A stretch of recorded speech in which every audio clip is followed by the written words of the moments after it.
আসিফের সাথে আমার তো ব্যক্তিগত কোনো দ্বন্দ্ব নাই, আমি ওরা ভালো করে চিনিও না, কখনো কথা হয় নাই। এবং এনসিপির প্রতি আমার কি আছে না আছে আমার মনে হয় সেটা এনসিপির দুই একটা লিডার খুব ভালো করেই বলতে পারবে।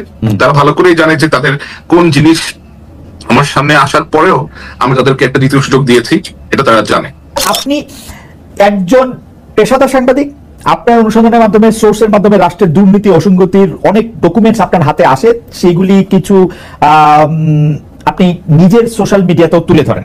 তার মানে ব্যক্তি আপনার সঙ্গেও একটা সংবাদ মাধ্যমের একটা প্রতিযোগিতা আছে, যে মানে আপনি যেটা আসলে আপনার প্রতিষ্ঠান থেকে তুলে ধরছেন না, এমন অনেক কিছু আপনার ব্যক্তি জায়গা থেকে আপনি এটা তুলে ধরছেন। এই যে আপনার সঙ্গে আপনি সহ অন্য আর যারা এই প্রকাশ করার ক্ষেত্রে নিজস্ব প্ল্যাটফর্ম ব্যবহার করতেছে, সেইটার সঙ্গে কি গণমাধ্যমের একটা প্রতিযোগিতা হইতেছে? এবং এই প্রতিযোগিতাটা কি মানে সম প্রতিযোগিতা, অসম প্রতিযোগিতা? এই প্রতিযোগিতার মধ্যে, কারণ আমি সাংবাদিকতার এতটুকু বুঝি, যা কিছু এডিটেড না তা কিছু জার্নালিজম না। এখন এখন যদি কোনো কিছু মানে এইটা আপনি আসলে কিভাবে আপনি এটা দেখবেন? কারণ অনেক সময় তো এরকম হইতে পারে, আমি জাস্ট আরেকটা লাইন বলি, অনেক সময় তো এরকম হইতে পারে যে আপনি হঠাৎ করে ক ব্যক্তিকে খুব অপছন্দ করতে শুরু করলেন। যদি আপনি ক ব্যক্তিকে অপছন্দ করতে শুরু করেন, তখন দেখা যায় যে ধরেন ক আর খ দুইজনের ব্যাপারেই আপনার কাছে তথ্য আছে, আপনি সিলেক্টিভ ভাবে শুধু ক এর বিরুদ্ধে রিপোর্টটা আপনি প্রকাশ করলেন। এটা হইতে পারে কিনা বা এটা হচ্ছে কিনা এখন?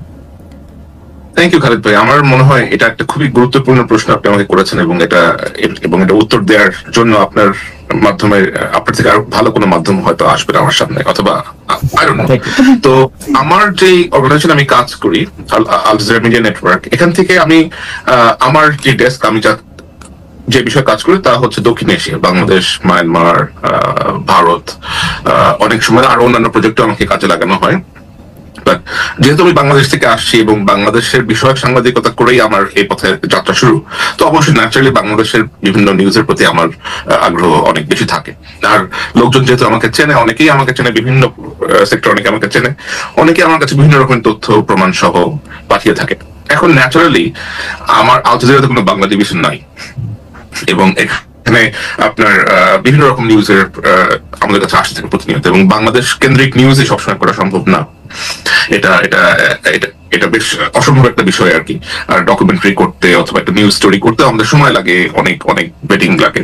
তারপরেও আমি যখনই সময় পেয়েছি, আমি আল জাজিরা ছাড়াও অন্যান্য মাধ্যমেও আমার রিপোর্ট আমি করেছি। নেত্র নিউজের জন্য করেছি, ওসিসিআরপির জন্য করেছি, দ্য টাইমসের জন্য করেছি, হারেসের জন্য করেছি, এরকম আরো অনেকের জন্যই আমি রিপোর্ট করেছি। বাংলাদেশের মানব জন্য কয়েকটা রিপোর্ট আমি লিখে দিয়েছি।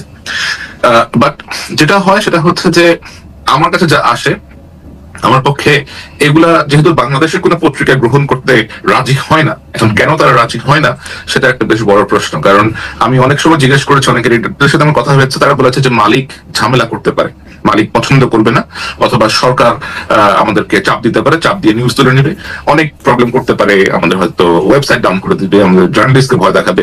তো আমার কাছ থেকে আসা রিপোর্ট এখনো পর্যন্ত অনেকেই বেশ ভয় পান আর কি। আমার মনে হয় একটা আতঙ্কে থাকেন যে আমার নাম অ্যাফিলিয়েটেড হয়ে গেলে কোনো না কোনো ভাবে যদি তারা ক্ষতিগ্রস্ত হন। কারণ আমার অনেক রিপোর্ট হয়তো অনেকের বিপক্ষে গেছে, অনেকে তারা ক্ষতিগ্রস্ত হয়েছেন, অনেকে কিছুটা হয়েছে, like somehow some people goat affected, এবং তারা কোনো না কোনো ভাবে বিভিন্ন পত্রিকা, মিডিয়া হাউসের সাথে সম্পৃক্ত। তো আমার প্রেজেন্স থাকলে তারা মনোক্ষুণ্ণ হবেন।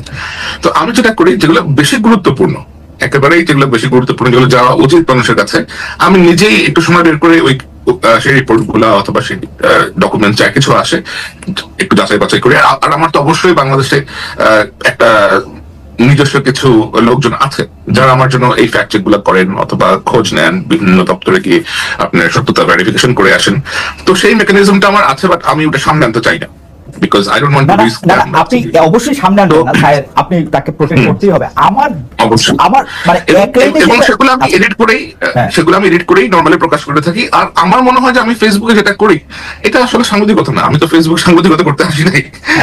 আমার সাংবাদিকতা অন্য জায়গাতে হয়, যেটা আমার কাছে আসে, এটা আমার কাছে চলে আসে তথ্য, এবং আমার মনে হয় যে মানুষের জানা প্রয়োজন, পিপল শুড নো, আমি শেয়ার করে দিই। আমি শুধু সাংবাদিকতার একজন মানে ছাত্র হিসাবে আমি আপনার কাছ থেকে এটা জানতে চাইবো যে ধরেন আপনি ফেসবুকের থেকে আপনি সাংবাদিকতা বলতেছেন না, কিন্তু আপনাকে যখন মানে আরো 15-20 বছর পরে যখন কন্টেন্ট অ্যানালাইসিস করে আমাদের সময়টাকে ধরা হবে, তখন আপনি অবশ্যই একটা গুরুত্বপূর্ণ চ্যাপ্টার হিসেবে থাকবেন। তখন আপনার এগুলিকে আসলে কি হিসাবে ধরা হবে? কারণ আমি আপনাকে ঘটনাটাও বলি, তাহলে আপনি বুঝতে পারবেন। আপনি যখন উপদেষ্টা আসিফ মাহমুদ সজীব ভুঁইয়ার এয়ারপোর্ট থেকে বেরিয়ে আসাটার ওই ভিডিও যখন আপনি প্রকাশ করলেন, তখন এই উপদেষ্টা কিন্তু প্রশ্ন তুলেছেন যে রাষ্ট্রের গোপন ও বিশেষায়িত স্পর্শকাতর তথ্য, অর্থাৎ এয়ারপোর্টের সিসি ক্যামেরার তথ্য যদি আপনার কাছে চলে যায়, তার মানে আপনার তো বিভিন্ন জায়গায় বিভিন্ন মানুষজন আছে, এবং সেইটার ক্ষেত্রে আপনি একটা পিক এন্ড চুজ করতেছেন। আসিফ মাহমুদ সজীব ভাইকে আপনি দেখতে পারেন না, এনসিপি কে আপনি অপছন্দ করেন, সেই জন্য এটা সঙ্গে সঙ্গে আপনি দিয়ে দিচ্ছেন। কিন্তু বিএনপির কেউ হইলে, আমি কথার কথা করতেছি, বা জামাতের কেউ হইলে সেইটা আপনি দিতেন না। ব্যাপারটা কি একটা মানে একটা অসম জায়গা তৈরি করতেছে কিনা? ব্যাপারটা মোটেও অসম জায়গা তৈরি করতেছে না, এবং আপনি একটা বেশ মজার একটা চ্যাপ্টার নিয়ে আসছেন। আমি will go back to the before one, যেটা বলতেছিলাম যে আজ থেকে 15 বছর 20 বছর পরে গেলে যখন এগুলো নিয়ে আলোচনা হবে, if I am alive or not, তখন এগুলো কি হিসেবে গণ্য হবে? তখন এগুলো এই হিসেবে গণ্য হবে যে বাংলাদেশের সাংবাদিকতা করাটা এতটাই ভীতিকর ছিল যে সাংবাদিকরা অমুক সাংবাদিকের জুলকারনাইন সায়ের খানের রিপোর্ট নিত না, এই লোককে বাধ্য হয়ে অনলাইনে রিপোর্ট প্রকাশ করে দিতে হইতো। এটা এডিটেড বলেন, র বলেন, হোয়াট এভার ইট ইজ। তো অবস্থাটা এতটাই একটা ভীতির সিচুয়েশন আমাদের মধ্যে ক্রিয়েট হয়েছিল।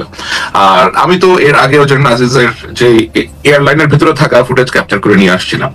ইসরায়েলের যে মোসাদের যে আউটপোস্ট হাঙ্গারি, দুটোর মধ্যে ঢুকে গিয়ে মোসাদের যে টেকনিক্যাল ম্যানুয়াল স্পাইওয়ারের, সেটারও ছবি তুলে নিয়ে আসছিলাম। সেগুলো তো স্পর্শকাতর জায়গায় ছিল, এবং সেগুলো তো আমি পাবলিক ইন্টারেস্টের জন্যই করেছি, অনুসন্ধানী সাংবাদিকতার জন্যই করেছি। আসিফের সাথে আমার তো ব্যক্তিগত কোনো দ্বন্দ্ব নাই, আমি ওরা ভালো করে চিনিও না, কখনো কথা হয় নাই। এবং এনসিপির প্রতি আমার কি আছে না আছে, আমার মনে হয় সেটা এনসিপির 2-1টা লিডার খুব ভালো করেই বলতে পারবে। তারা ভালো করেই জানে যে তাদের কোন জিনিস আমার সামনে আসার পরেও আমি তাদেরকে একটা দ্বিতীয় সুযোগ দিয়েছি, এটা তারা জানে। কিন্তু এই দ্বিতীয় সুযোগটা আমি বিএনপি অথবা জামাত হলে দিতাম না, এবং দিই না নর্মালি। সো আমার মনে হয় যে ওরা এখনো বেশ তরুণ বয়সে তরুণ। তারপরে আপনার কোনো বায়াস কারো এগেইনস্টে বা কারো পক্ষে এরকম কোনো বায়াস? আপনি ভুল কাজ করবেন, চুরি করবেন, দুর্নীতি করবেন, ধরা পড়বেন, সামনে আসবে, আমার কাছে আসবে, আমি আপনাকে শেয়ার করে দিব। সেটা আপনার সোশ্যাল মিডিয়া পোস্টিং এর ক্ষেত্রে আপনি কোনো বায়াস থেকে কোনো কিছু করতেছেন এরকম আপনার মনে হয় না? না, never never, I will never do that. আপনি যদি কোনো কিছু একটা অপরাধ পান কোথাও, আপনি আমার কাছে যদি এসে বলেন, এটা যদি কোনো বিশেষ ব্যক্তির বিরুদ্ধে যায়, এতে তো আমার কোনো কিছু যায় আসতেছে না। আমার তো কোনো মাস্টার নাই, তাই না? Like I don't consider anyone as my master.